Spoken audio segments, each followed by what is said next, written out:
Why did the computer take a sabbatical? It needed some bite-sized relaxation. Why did the mindful person bring a ladder to yoga class? To reach a higher state of mind.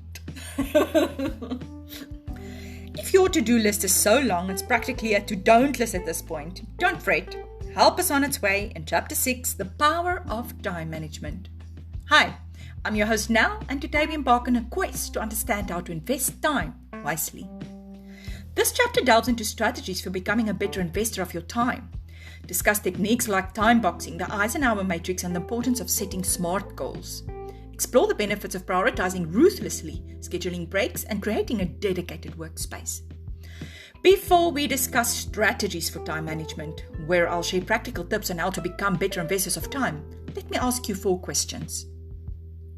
First question: if time were a currency, how wisely are you currently investing it in your most valuable pursuits? I suppose you first need to determine your valuable pursuits before you can answer this question. So let's follow up with this question as a prequel for inspiration. What are 3 things in your life right now that you consider abundant? And how often do you consciously savor these moments? Now ask yourself, how wisely are you currently investing time in moments like these? If you need help answering this question, maybe listen to Chapter 1 and 2 on the duality of time. Question number 2. If you could take a sabbatical right now, what would you invest your time in?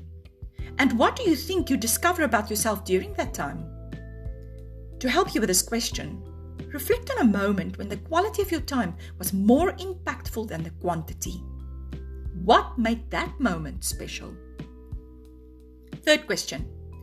Imagine having complete financial security. How would that change the way you approach your time and your overall life goals? If you need some context, consider listening to Chapter 4, Living Life on Your Own Terms. Final question. In your pursuit of success or possessions, have you ever paused to consider what enough truly means for you? Think about a time when you felt truly content. What aspects of your life contributed to that feeling? And how can you incorporate those elements into your daily routine? In Chapter 5, we discussed enough is enough, and you might want to listen to it if you need help answering this question. Now, let's get on with the power of time management. Here are some practical time management strategies to empower you to become better investors of your time. Planning and prioritization. Create a daily or weekly schedule. Block out time slots for specific tasks, appointments, and personal needs. This provides a roadmap for your day, and it prevents the feeling of overwhelmed. Utilize tools like calendars, planners, or project management apps. Set SMART goals, S-M-A-R-T. Specific, measurable, attainable, relevant, and time-bound goals. They provide direction and focus for your time investment. Break down large goals into smaller, manageable steps. Prioritize ruthlessly. Not all tasks are created equal. Use the Eisenhower matrix to categorize tasks by urgency and importance. Focus on high important tasks first, delegate or eliminate low important tasks, and schedule time for urgent but not necessarily important tasks. Now, techniques for focus and productivity. Time boxing. Allocate specific time slots for focused work on a single task. This helps you stay on track and avoid multitasking. The Pomodoro technique.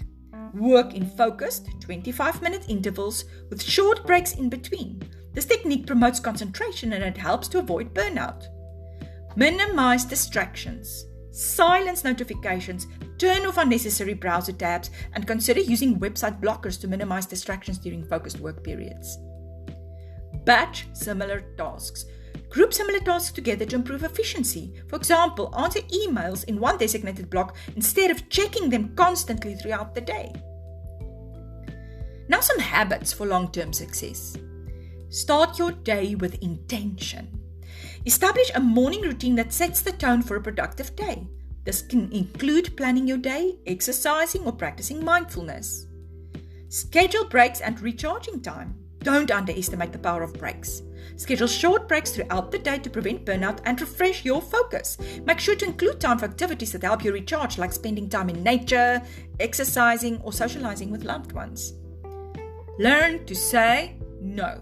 Don't be afraid to politely decline requests that don't align with your priorities or overload your schedule. Protecting your time allows you to focus on what truly matters. Review and reflect. Regularly assess your progress and time management strategies.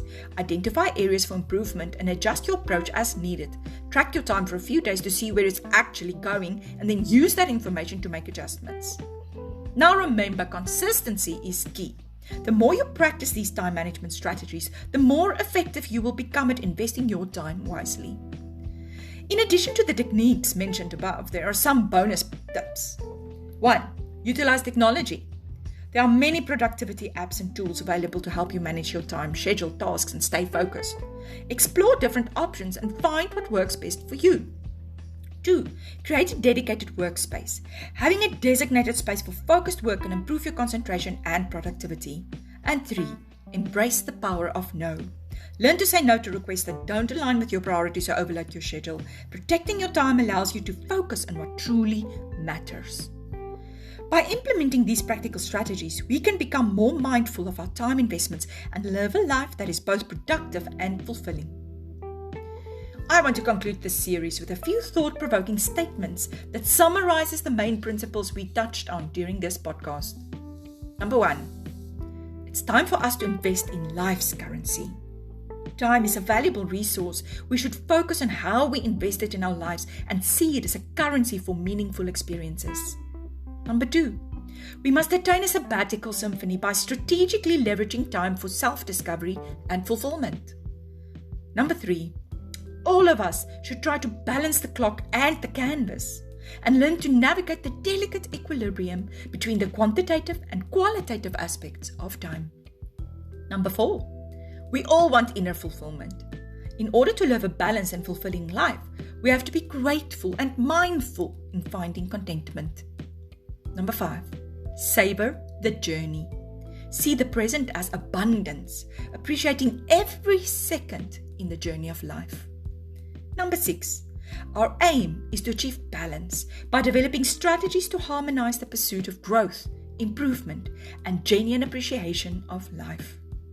And lastly, let's commit to apply the practical tips we learned in this final sector to have a more holistic approach to time management.